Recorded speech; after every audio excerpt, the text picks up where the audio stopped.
Assalamualaikum warahmatullahi wabarakatuh. Perkenalkan, nama saya Ahmad Zainal Bidin dari kelas 11 AKL 2. Pada video ini saya akan menjelaskan materi KD 3.7, menganalisis pelaksanaan pengurusan jenazah dalam Islam. Hidup di dunia ini tidaklah selamanya. Akan datang masanya kita berpisah dengan dunia berikut dengan isinya. Berpisah itu terjadi saat kematian menjemput. Kematian adalah pintu dan setiap manusia akan masuki pintu itu tanpa ada seorang pun yang dapat menghindari darinya. Dalam surat Al-Imran juz 3 ayat 185 yang berbunyi kullu nafsin dha'iqatul maut. Artinya, tiap-tiap yang bernyawa akan merasakan mati. Ayat di atas menjelaskan bahwa setiap yang bernyawa pasti akan mati. Kita juga akan mati sebab kita ini manusia yang memiliki nyawa. Kematian datang tidak pernah berpilih-pilih. Apabila ajal sudah menjemput, tidak ada satu kekuatan pun untuk mempercepat dan perlambat. Ada kalanya kematian itu menjemput saat masa bayi, kanak-kanak, remaja, dewasa, bahkan orang yang sudah renta ataupun sudah tua.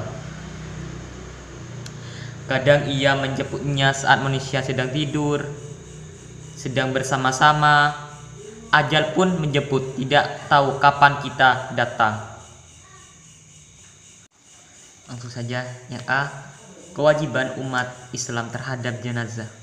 Apabila seorang telah dinyatakan positif meninggal dunia, ada beberapa hal yang harus disegerakan dalam pengurusan jenazah oleh keluarganya.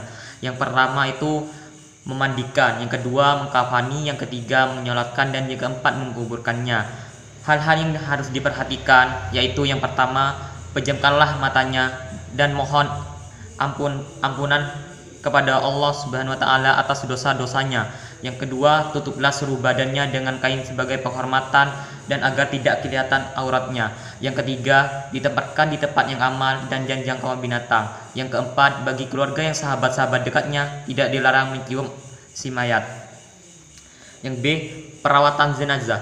Yang pertama, mandikan jenazah. Syarat-syarat wajib memandikan jenazah yaitu yang pertama, jenazah itu orang Islam, apapun aliran, mazhab, ras, suku, dan profesinya. Yang kedua, didapati tumbuhnya walaupun sedikit. Ada pula yang berhak memandikan jenazah. Apabila jenazah laki-laki, memandikannya itu juga laki-laki. Perempuan tidak boleh memandikan jenazah laki-laki kecuali istri dan mahramnya. Yang kedua, apabila jenazah itu perempuan, hendaklah dimandikan oleh perempuan. Laki-laki tidak boleh memandikan kecuali suami dan mahramnya. Yang ketiga, apabila jenazah itu seorang istri, sementara suami dan mahramnya ada semua, suami lebih berhak untuk memandikan istrinya. Yang keempat, apabila jenazah itu seorang suami, sementara istri mahramnya yang masih ada, istrinya lebih berhak untuk memandikan suaminya. Nah, ada pula tata cara memandikan jenazah. Yang pertama, di tempat tertutup agar melihat hanya orang-orang yang memandikan saja. Yang kedua, mayat diletakkan di tempat tinggi seperti dipan. Yang ketiga, dipakaikan kain basahan seperti sarung agar auratnya tidak terbuka. Yang keempat, mayat didudukkan atau disandarkan pada sesuatu. Lantas disapu perutnya sambil ditekan pelan-pelan agar semua kotorannya keluar. Setelah itu dibersihkan dengan tangan kiri dan yang memandikannya dianjurkan mengenai sarung tangan. Dalam hal ini juga boleh memakai wangi-wangian agar tidak terganggu bau kotoran si mayat. Yang kelima, setelah itu hendaklah mengganti sarung tangan untuk membersihkan mulut dan gigi si mayat. Yang keenam, membersihkan semua kotoran dan najis. Yang ketujuh, mewudukkan, setelah itu membasuhkan seluruh badannya. Yang kedelapan, disunahkan membasuhkan 3 sampai 3-5 kali. Nah, air untuk memandikan mayat sebaiknya dingin, kecuali udara sangat dingin atau terdapat kotoran yang sulit dihilangkan, boleh menggunakan air hangat. Nah, perawatan jenazah yang kedua yaitu mengkafani jenazah. Setelah dimandikan, jenazah itu dikafani. Apabila kain kafan paling tidak 1 lapis, sebaiknya 3 lapis bagi mayat laki-laki dan 5 lapis bagi mayat perempuan.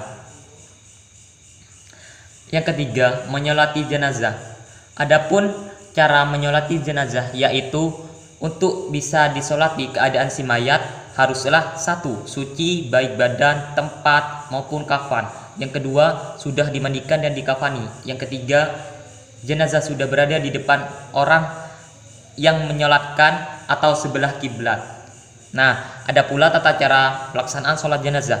Antara lain, yang pertama, jenazah diletakkan di depan jamaah. Apabila mayat laki-laki, imam berdiri di depan kepala jenazah. Apabila mayat perempuan, imam berdiri di dekat perut jenazah perempuan. Yang kedua, imam berdiri paling depan, diikuti oleh makmum. Jika yang menyolati sedikit, usahakan dibuat 3 saf atau 3 baris. Yang ketiga, mula-mula semuanya jamaah berdiri dengan berniat melakukan sholat jenazah dengan 4 takbir. Niat itu ada yang dibaca dalam hati, ada yang dilafalkan. Apabila dilafalkan, maka bacaannya sebagai berikut: Usolli ala hadal mayyiti 4 takbiratin fardol kifayatin makmuman lillahi ta'ala. Kalau makmum yaitu makmuman, kalau imam imaman.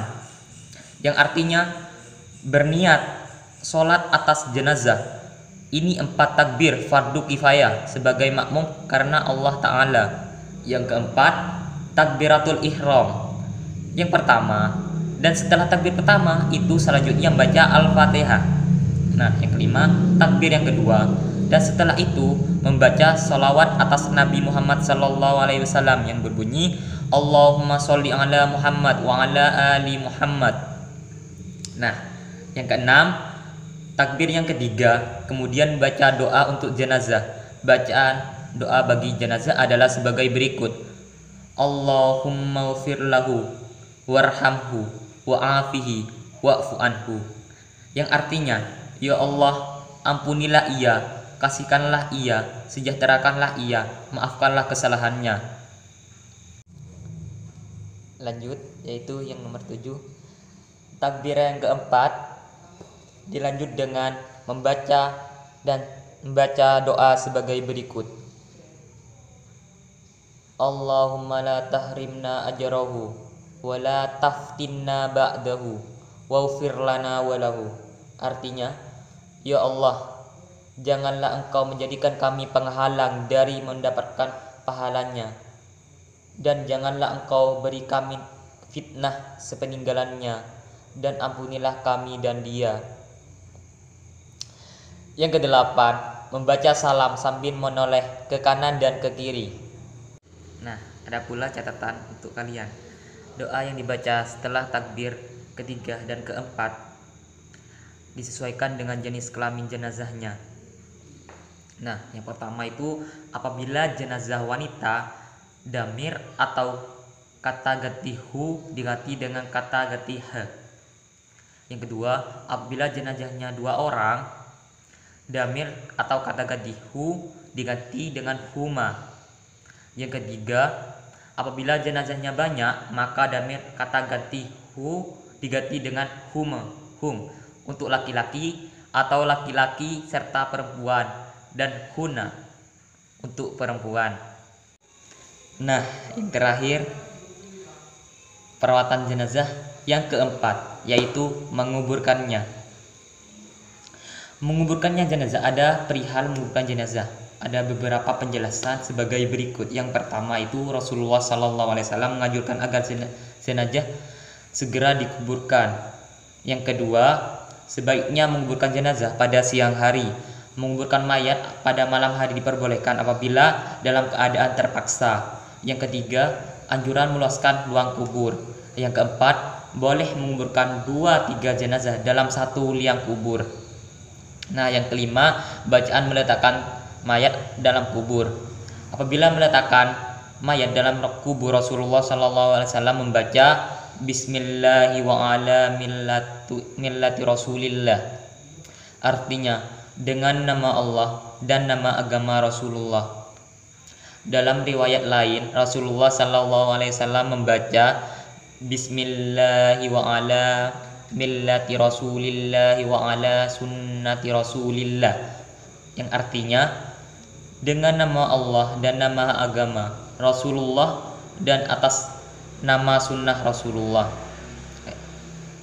Yang keenam, yaitu sebelum dikuburkan, ahli waris atau keluarga hendaklah bersedia menjadi penjamin atau menyelesaikan atas hutang-hutang si mayat tersebut.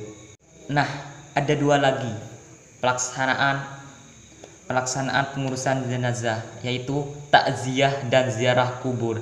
Apa itu arti takziah? Nah, pengen tahu ya? Untuk arti takziah atau melayat adalah dengan maksud menghibur atau memberi semangat dan untuk mengunjungi orang yang sedang tertimpa musibah. Artinya takziah itu ya melayat lah gitu. Nah, ada juga arti ziarah kubur. Apa itu arti ziarah kubur? Nah, arti ziarah kubur yaitu artinya berkunjung ke kuburan. Dan ada pula hikmah dari ziarah kubur, antara lain sebagai berikut. Yang pertama, mengingatkan kematian. Yang kedua, bersikap zuhud, menjauhkan diri dari sifat keduniawian. Yang ketiga, selalu ingat berbuat baik sebagai bekal kelak di alam kubur dan hari akhir. Yang keempat, mendoakan si mayat agar Allah Subhanahu wa taala mengampuni segala dosanya atau menerima amal ibadahnya dan mendapat ridhonya. Nah, penjelasan saya sudah selesai ya. Nah, saya akan memberikan rangkuman pada penjelasan saya tadi, yaitu yang pertama itu kewajiban terhadap jenazah antara lain memandikan, mengafani, menyolati, dan menguburkannya. Yang kedua, yang berhak memandikan jenazah adalah keluarga dekat, yaitu bapak, ibu, suami, istri, ataupun anak. Yang ketiga, jumlah kain kafan bagi laki-laki disunahkan ada 3 lapis, dan bagi jenazah perempuan yaitu ada 5 lapis, disunahkan ada 5 lapis.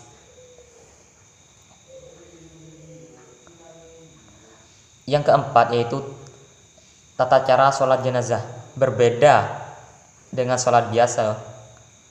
Bedanya apa? Nah, yang bedanya itu sholat pada sholat jenazah tidak ada ruku dan sujud, hanya 4 kali takbir dan diselingi doa. Yang kelima, cara mengingat mati adalah dengan menjenguk atau bertakziah dan berziarah kubur. Yang keenam, mengurus jenazah hukumnya fardu kifayah, yaitu kewajiban secara bersama-sama atau gotong royong. Nah, itu saja penjelasan dari saya. Apabila ada salah atau tutur kata, saya mohon maaf. Wassalamualaikum warahmatullahi wabarakatuh.